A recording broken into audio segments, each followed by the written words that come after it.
Welcome to Spiritual Calisthenics. Christos hienate, doxasite. Christ is born, glorify him. On December 29th, we remember the 14,000 infants, the holy innocents, slain by Herod in Bethlehem. Our righteous father Marcellus, Abbot of the Monastery of the Unsleeping ones. Our righteous father Thaddeus, the Confessor, and St. George, Bishop of Nicomedia, poet of Asmatikons, Canons, and Trobaria. Regarding the 14,000 infants, the holy innocents slain by Herod in Bethlehem. Now, there are some theologians and historians that say that the number might not have been 14,000, may have been as low as 4,000, may have been as low as 2,000. It really does not change the fact that innocent babies were killed on behalf of a sick king who was hell-bent on keeping power.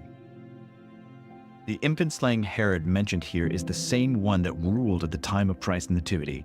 In those days, certain magi who were wise and noble men, perhaps even kings, set forth from the east and came to Jerusalem, seeking the king of the Jews, who had been born. And they said that in the east, where their homeland was, an unusual and strange star had appeared 2 years before, which according to an ancient oracle, we see in Numbers 24:17, was to signify the birth of some great king of the Jews. For we had seen his star in the east, they said, and having come to worship him. Hearing these things, Herod was troubled, and the whole city together with him. Then having inquired and been informed by the high priest and scribes of the people that according to the prophecies Christ was born in Bethlehem, he sent magi thither and ordered them that when they found the child to inform him, so that he also, as he affirmed, might go and worship him. But the magi, after they had worshipped, departed by another way to their own country by divine command. And Herod was wroth, and men to slay all the infants of Bethlehem and parts around about from 2 years old and under, thinking that with them he would certainly slay the king who had been born. But this vain man who fought against God was mocked, as Jesus the child, with Mary his mother, under the protection of Joseph betrothed, fled to Egypt at the command of an angel. As for those innocent infants, they became the first martyrs slain on behalf of Christ. But their bloodthirsty executioner, the persecutor of Christ, came down with dropsy after a short time, with his members rotting and being eaten by worms. He ended his life in a most wretched manner. He entreated, O Lord, by the sufferings endured for you by the saints, and we pray you heal all our pain. When the king was born in Bethlehem, the magi arrived from the east with gifts guided by a star on high. But Herod was troubled and mowed down the children like wheat. He lamented that his power would soon be destroyed. Regarding our righteous father, Marcellus, Abbot of the Monastery of the Unsleeping ones. St. Marcellus was from the city of Abbot, Syria, and was born of renowned parents. Adorned with virtue and learning, he succeeded St. Alexander to the abbacy of the Monastery of the Unsleeping about the year 460. This monastery was so named because the monks there were divided into 3 ranks, took turns in succession for the execution of the sacred services both day and night, and thus ceaselessly sent up praise to God without any lapse. The author of this particular practice was the aforementioned Alexander. As the biographer of both these saints writes, later a venerable monastery was established near the mouth of Pontus, that is the place where the Black Sea tracks in the Bosphorus, and he introduced a rule that, though new, was superior to any found elsewhere.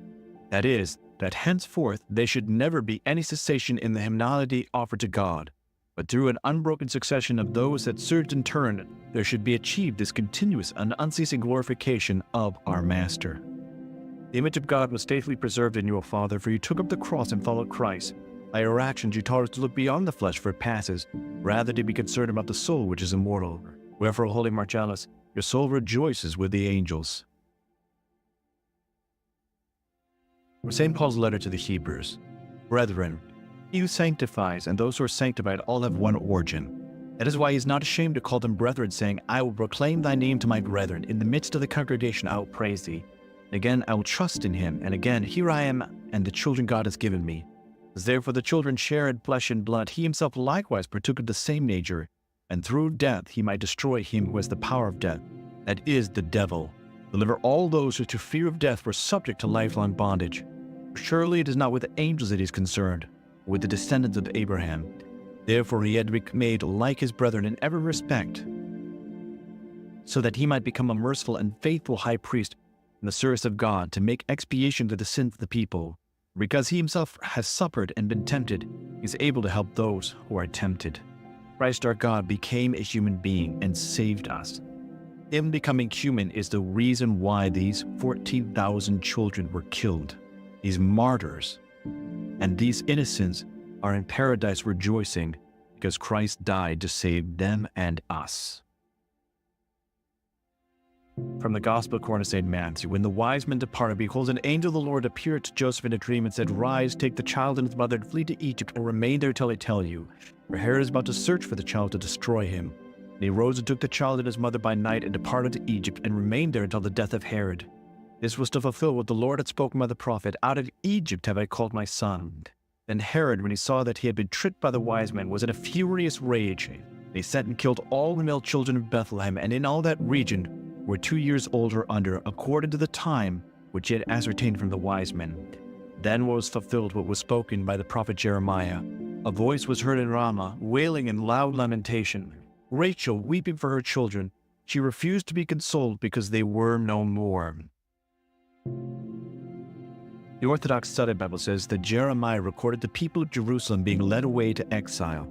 On their way to captivity, they passed Ramah, which was near Bethlehem, where Jacob's wife Rachel lay buried. In his prophecy, Jeremiah saw Rachel, even from the grave, moved with compassion for the fate that had befallen her descendants.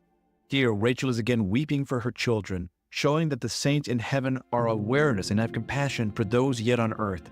These slaughtered children are regarded as saints and martyrs in the church and are known as the Holy Innocents. Just as Rachel was told that her children would return from exile in Babylon, so Jesus will return from his exile in Egypt. When Herod died, an angel of the Lord appeared in a dream to Joseph in Egypt, saying, "Rise, take the child and his mother, and go to the land of Israel, for those who sought the child's life are dead." And he rose and took the child and his mother, and went to the land of Israel. But when he heard Archelaus reigned over Judea in place of his father, was afraid to go there. Being warned in a dream, he withdrew to the district of Galilee.